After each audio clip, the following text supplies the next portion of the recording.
Akan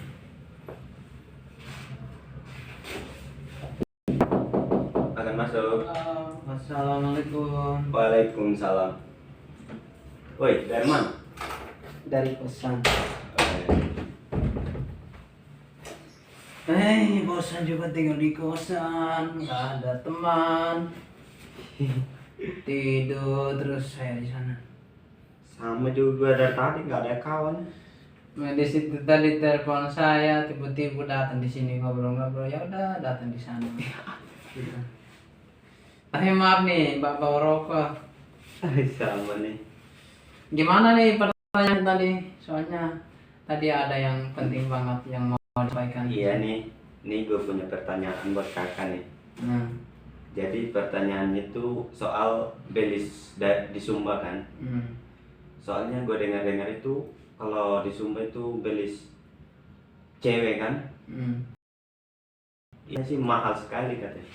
Ya memang mahal karena yang di sini itu beda dan di sana, karena di orang-orang Jawa itu kan sistem mereka itu kan menikah. Iya menikah. Nah, kalau di tempat kami itu di Sumba budayanya masih sangat kental, dan itu pun kalau mau menikah mengambil cewek orang sana harus bayar pakai hewan. Kalau di sini kan mahalnya kan pakai uang bukan pakai hewan. Nah, di situ perbedaannya. Nah, yang itu yang pertama ya. Terus yang kedua, terangnya. Yang kedua misalnya dikawin dan kali itu kita wajib membayar hewan minimal 5 ekor. Itu yang pertama. Itu pun kalau orang tua setujui antara pernikahan mereka dari si laki dan si cewek. Nah, yang datangi si cewek itu dari si lakinya, dari si laki yang mereka udah jalani hubungan dari awal dan sampai mereka minta persetujuan dari orang tua. Nah, itu mereka udah saling mencintai. Nah, di situ setelah udah saling mencintai, udah konfirmasi dari dua belah pihak, dari si laki dan si cewek. Karena sebelumnya kan kita udah buat jubir. Jubir itu kayak kepala desa, kayak kepala dusun, RT RW. Nah, di situ mereka dari pihak laki-laki harus minta dibentuk supaya ada Kayak suruhan-suruhan begitu ya dari si ceweknya, orang tuanya si laki sama artinya si cewek. istilahnya yang jalan di tengah-tengahnya, Ya, gitu. yang mewakili dari si laki, dari yang mewakili si laki, ya itu yang kita bentuk. Artinya udah kasih wewenang buat dia untuk menyampaikan informasi ke pihak cewek. Nah, di situ kalau udah menyampaikan waktu minimal seminggu lagi baru datang bawa hewan itu minimal 5 ekor. Tapi kalau misalkan orang tua si laki nggak mau bawa misalkan deh dari orang tua si cewek mintanya 5 ekor nih. Tapi kalau misalkan nanti si cowoknya cuman semampunya misalnya 2 atau 3 gitu. Iya. Gitu. Nah, gini. Tapi bisa nggak? Bisa sebenarnya. Tergantung, kita kan udah bentuk jubir dan itu kalau hewannya udah sampai, walaupun ada proses, ada argumentasi terjadi dalam pembayaran situ, bayar maharnya, kita kan bisa diomongin baik-baik. Misalnya si laki cuman bawa 3 atau 4, sedangkan mintanya si cewek 5. Dia bisa utang, misalnya bawa 4, dia masih utang 1. Masih utang 1, dia targetkan hari dan tanggalnya.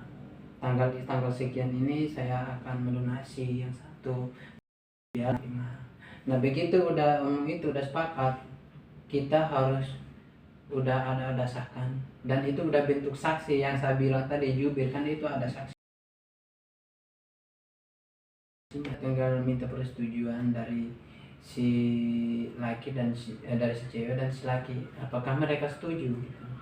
Kalau udah mereka setuju, mereka udah jalan hubungan, bisa mereka tidur bersama. Dan yang sisanya tadi itu begitu hari dan tanggalnya udah pas itu wajib dikasih. Kalau dikasih kan sebelum itu kan udah ngomong tentang pembelisan, minimal pembelisannya itu selang 2 tahun. Nanti pembelisannya itu dari si cewek dia minta minimal 50 atau 100 hewan. Kita nggak boleh mengambil keputusan kenapa dia harus minta kayak gini, sedangkan anaknya cuman misalnya kalau anaknya banyak kebiasaan kita orang sana, misalnya kalau anaknya cewek itu nggak berpendidikan, itu nggak memandang pendidikan sebenarnya, tapi ini menyangkut harga diri, adat dan budayanya orang Sumba. Jadi dia harus patuhi itu, walaupun terjadi argumentasi karena dia sebut minimal 50 atau 100, kita kan bisa minta 30 atau 40 atau bahkan 50, semampunya dia itu 50. Tapi ketika dia minta 50 dari si laki, nah di situ juga udah setuju dari pihak si cewek. Tapi dia sebelumnya udah bilang sama dia, misalnya kalau saya minta udah setuju 50, tapi jangan berpatokan yang sampai harus 50 betul gitu ya. Jadi bisa pasti ada yang kurang gitu. Jadi dia itu nggak boleh berpatokan 50 walaupun udah disetujui, tapi pasti ada kekurangannya, misalnya dia cuman bawa 40 atau 30. Nah itu nggak apa-apa, kita terima. Dan intinya kita itu benar-benar kita bisa omong baik-baik sama pihak si cewek dari orang tuanya. Artinya omong baik-baik itu bukan berarti kita udah yang 40 diterima terus kita nggak punya utang lagi. Kita masih utang 10, nanti saya lunasin ini yang 10 tanggal sekian ini. Tapi kalau misalkan si cowoknya nggak lunasin gitu? Kalau nggak lunasin, si cowok itu walaupun dia udah pulang ke rumah, kan kalau pembilis kan pasti dia pulang dari rumah mertuanya, balik ke orang tuanya, bawa istri dan anak, misalnya kalau udah punya anak gitu. Dia bawa istrinya ke sana, terus mereka di sana tinggal bareng, hidup bersama, rukun bersama, bahagia bersama, kerja bersama. Misalkan kalau dia punya utang di situ, dia tetap lunasi walaupun dia udah nggak di rumah situ. Kalau pembelis itu wajib cewek dan si laki dipulangkan kalau misalnya hanya kekurangan hewan. Dia tetap masih punya utang karena ini menyangkut sama-sama harga diri. Misalkan kalau dia berpatokan dia tetap tinggal di sini karena dia masih punya utang 10 hewan, nggak boleh. Pasti dari pihak si cowok dia akan keberatan karena ini menyangkut harga dirinya dia pasti pulang. Karena apa? Kalau dia nggak ada pengertian, nggak langsung dipulangkan cowok ini si laki, berarti dia si cewek ini nggak punya pengertian dari keluarganya. Jadi tanggapan orang lain itu dia nggak punya apa, dia itu kayak bukan manusia gitu, peribahasanya kayak bukan manusia, betul, nggak ada rasa kasihan orang, benar-benar orang nggak mampu tapi dia masih orang Sumba.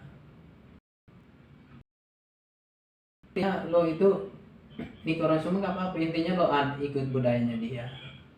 Tapi kalau misalkan si cewek ini nggak mau apa gitu kan, misalkan nih si cowok maunya nikahnya sama di sini, emang bisa ya? Gini, tergantung si cewek itu dan tergantung persetujuan orang tua. Tapi kalau menurut saya, misalnya kalau di situ mencintai salah satu dari Sumba ya, ingin menikah sama dia, walaupun di situ minta si cewek itu harus menikah di sini, di situ tegas ya. Tapi kalau ketika kita ngomong sama orang tuanya, kenapa kalian meminta persetujuan orang tua belum tentu mau. Karena apa? Kalau dia itu pengen terima banyak, artinya terima banyak itu harus ikuti adatnya dia, dan di situ harus bayar maharnya itu pakai hewan. Atau gini, misalnya kalau di situ mampu membayar 500 juta ya, itu artinya udah lunas semua. Ya nggak apa-apa, tergantung persetujuan di sana dan di situ mampu membayar 500 juta untuk menikah. nggak apa-apa, nggak bayar yang penting tidak apa. Artinya itu Tapi di situ udah mengikuti adat mereka. tapi anak si cewek ini nggak tinggal di Sumba gitu ya? Atau Gini, tinggal di sini nggak apa-apa, nggak masalah, tergantung presiden. Tapi jangan melupakan harus sering-seringlah ke sana, kalau ada waktu ke sana, kunjung-kunjung orang tua, bab mantu. Karena kita itu kalau kita di sana itu walaupun si cewek ya misalnya nih, iya. abang di situ kan menikah orang Sumba dan istrinya udah meninggal, kita itu tetap jalani silaturahmi. Silaturahmi itu hubungan tetap ada walaupun istri udah meninggal. Itu tetap, misalnya di situ minta bantuan ke sana, itu tetap dibantu. Misalnya di situ minta bantuan ke sana, tetap dibantu. Misalnya di sana minta bantuan di situ, tetap dibantu.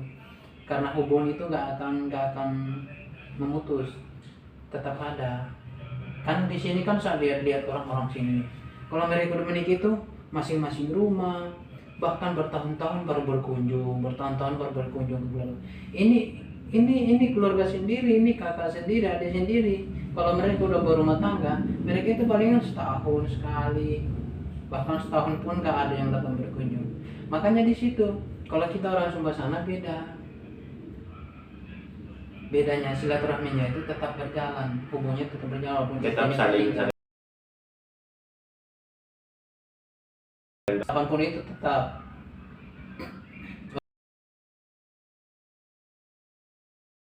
walaupun perkataan dari pembantunya di situ ya. Bukan berarti mereka itu menjengkel bermusuhan selamanya. Dia tetap jalan silaturahmi. Misalnya di situ mengalami kesakitan secara nggak sengaja, mereka di sana kalau mereka tahu, mereka datang dan bantu di situ. Misalnya dalam arti membantu membiayai rumah sakitnya, membantu mengasih makan dan minum. Walaupun di situ udah punya orang tua, punya keluarga yang tinggal bareng di sini, tapi di sana itu kewajibannya harus begitu, karena di situ menjaga martabat budayanya di situ. Makanya di sana orang Sumba itu dikenal sekali itu sangat liar. Kenapa? Karena di situ mahalnya pernikahan, mahalnya adat budayanya. Karena pengeluarannya di situ, makanya sekali perkembangan ekonomi di sana itu mereka itu hanya berharap dari peliharaan, dari bisnis. Kalau nggak ada kayak di sini kan di Jakarta. Kalau di Jakarta sini mereka itu pekerja di mana aja bisa. Anak yang umuran yang 10 tahun kalau mau niat kerja bisa masuk. Kerja dia bisa menghasilkan uang. Di sana itu umurnya udah 30, 40 dia belum bisa menghasilkan uang. Kenapa? Karena di sana menghasilkan uang, sumber penghasilan uang itu dia dari peliharanya, misalnya pelihara anjing, ayam, babi. Nah di situ dia balik lagi kalau udah pelihara di situ udah gede, mungkin ada yang beli dijual, beli lagi kerbau. Nah di situ tujuannya untuk masa depannya dia. Nanti kalau ketika dia menikah sama orang-orang sana, dia tujuannya nanti hewan ini lari ke istrinya, orang yang dia cintai. Di situ, makanya di sana itu agak susah. Tapi kalau kita berpikir santai dan kalau kita pikirnya matang-matang itu agak susah sebenarnya. Cuman kita itu ekonominya itu kurang.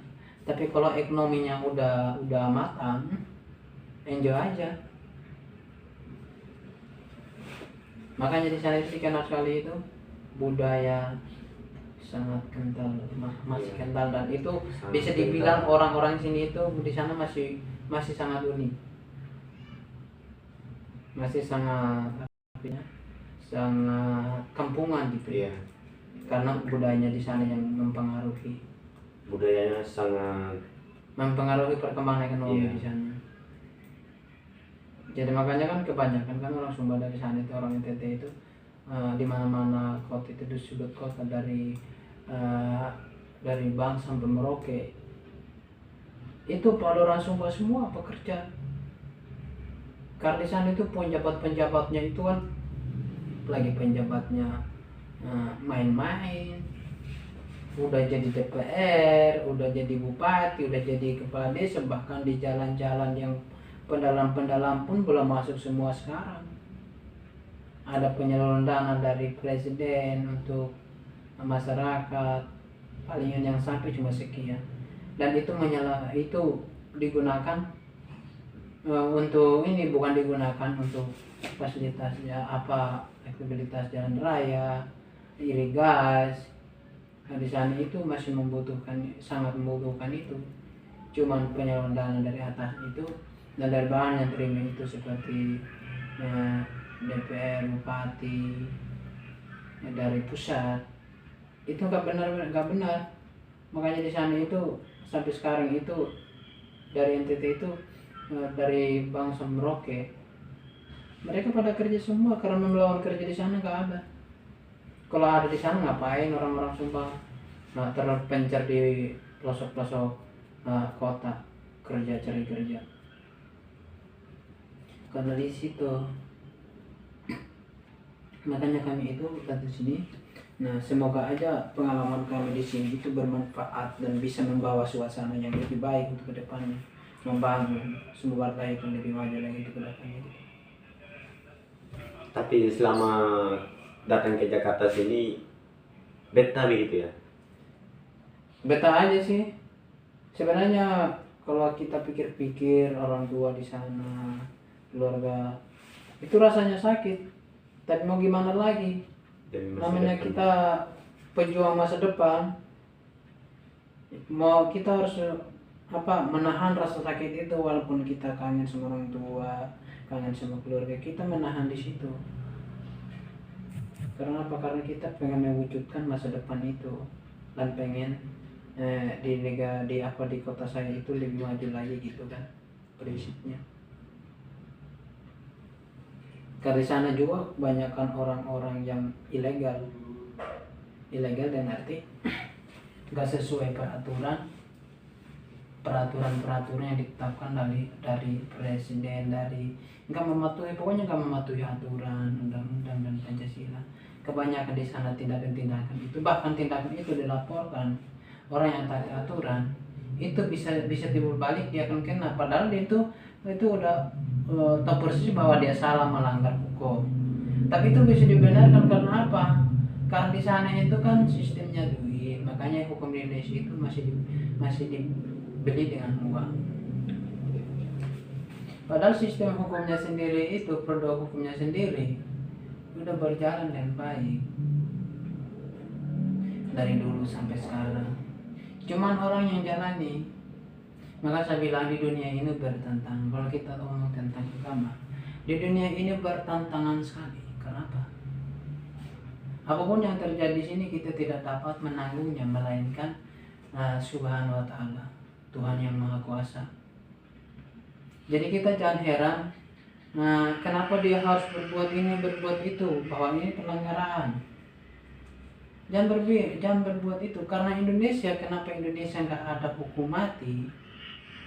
Setiap orang melanggar hukum, setiap yang mendapat kartu merah, itu karena Indonesia tahu, mengerti tentang agama. Walaupun dia salah, kita jangan ambil keputusan, oh dia salah, dia harus dibunuh. Jangan. Karena peraturan di Indonesia itu nggak ada istilahnya langsung dibunuh orang karena perbuatannya. Kita harus dibicarakan baik-baik. Sesuai pelanggaran dia harus dihukum, bukan langsung dibunuh. Apapun pelanggaran dia, nggak boleh dibunuh. Makanya saya bilang, semua ini bertentangan. Sekalipun dia berbuat, kita jangan mengambil keputusan langsung bunuh. Kalau kita membunuh, artinya kita menentang Allah, menentang Subhanahu wa Ta'ala. Karena jelas-jelas di situ, jangan membunuh, jangan terus. Itu banyak sekali kalau masuk dalam agama. Makanya orang-orang itu yang kemarin kan kasusnya Ferdy Sambo itu. Kasusnya Ferdy Sambo itu pembunuhan berencana. Sesuai dari penyidikan situ, dari skenario pembunuhan berencana, itu udah jelas-jelas dari pokoknya itu dari istrinya. Kalau bukan dari istrinya, nggak menyebabkan pembunuhan berencana ya. Jadi itu udah jelas-jelas bahwa dia yang melakukannya. kenapa nggak langsung dibunuh atau nggak langsung dihukum? Karena apa?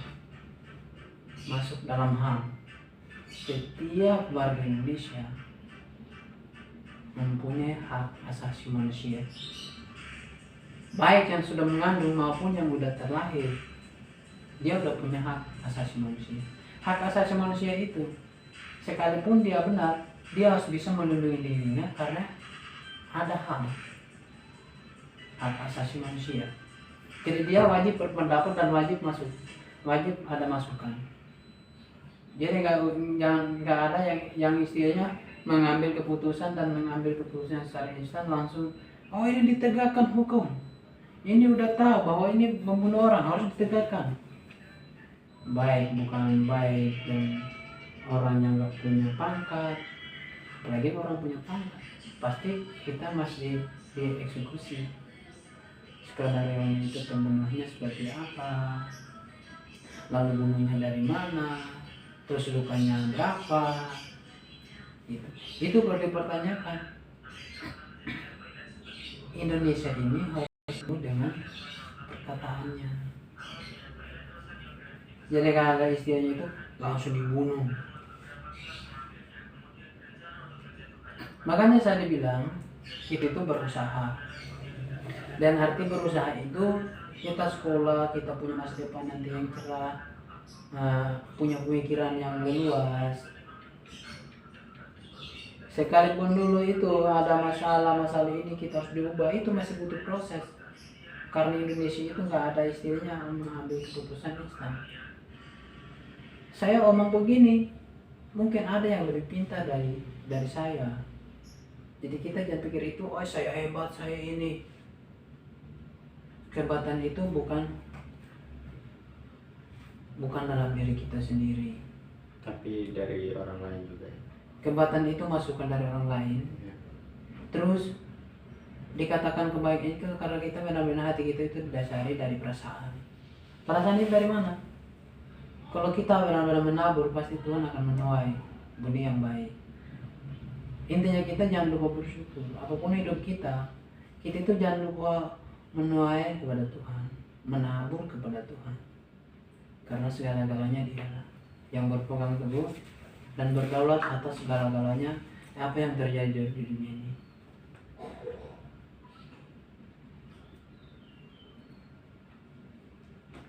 Kita ini ada dua macam, kita bukan manusia pasif, kita manusia bersosialisasi.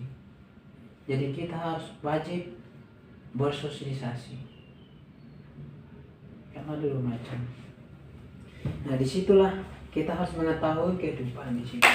Gimana caranya kita hidup lebih baik lagi, gimana caranya kita nggak mengambil keputusan secara instan. Jadi kita belajar dari situ, walaupun kita egois, kita manusia pasti punya kesalahan. Itu semua bertentangan. Manusia itu punya kesalahan, egois. Namun kesalahan itu kita bisa kontrol. Namun kesalahan itu kita nggak memutus secara instan dan orang itu nggak langsung ditegakkan. Karena hukum di Indonesia itu setiap orang wajib berpendapat, baik kelompok maupun perorangan, baik di forum-forum.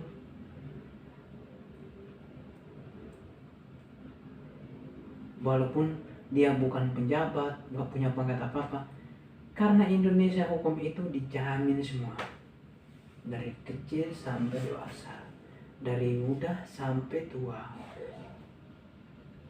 itu dijamin hukum. Jadi setiap orang itu wajib berpendapat apa saja yang ingin dia sampaikan. Jadi kita wajib memberikan kesempatan. Makanya kita itu harus berpikir luas. Ini omong tentang apa ya, tadi kan kita omong tentang mahar pembelian. Terus kita omong tentang yang kedua, kita omong tentang kesabaran. Terus kita omong tentang hukum Indonesia. Terus kita omong tentang kasus-kasus. Terus banyak hal yang perlu disampaikan. Terus kita ngomong tadi tentang agama. Nah, di situ kita perlu mengetahui. Intinya kita harus yang terutama itu kita memuliakan Tuhan, melestarikan Tuhan. Karena Dia segalanya, Dia yang berdaulat atas segala-galanya. Dan kita tidak bisa mewakili perintahnya, tidak bisa mengubah perintahnya. Kalau kita mengubah dan mewakili perintahnya, kita nggak dapat hidup. Artinya kita menentang Dia, bahwa kita sombong dan arogan walaupun kita punya pengetahuan. Punya pengetahuan itu bukan kita pengetahuan itu bukan kita memenangkan diri, tapi artinya punya pengetahuan, punya ilmu, kita wajib memberikan ke orang lain. Tapi kalau kita nggak mendengarkan orang lain, punya pengetahuan dan kita selalu benar, artinya kita menghakimi. Tuhan itu, Allah itu nggak akan suka. Karena Allah berkata begini,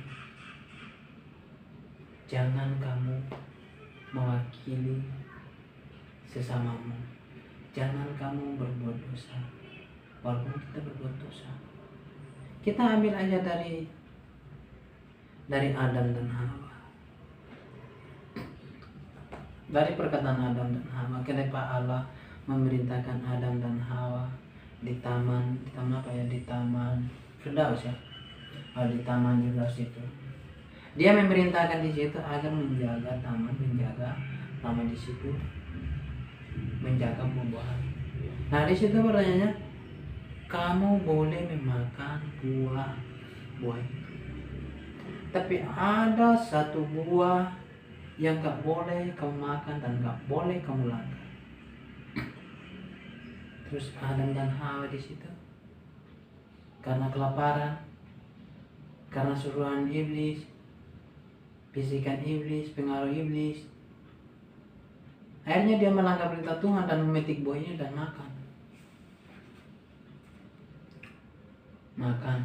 Terus di situ apa? Adam diusir dan Hawa. Nah, itulah mulainya dosa kita dari situ, dari Adam dan Hawa. Mulainya dosa kita, mulainya kita berkembang biak karena mereka udah tahu saling mengenal satu dengan yang lain dan bisa melahirkan anak. Nah, di situ kita mengambil pencerian hidupnya dari Adam dan Hawa.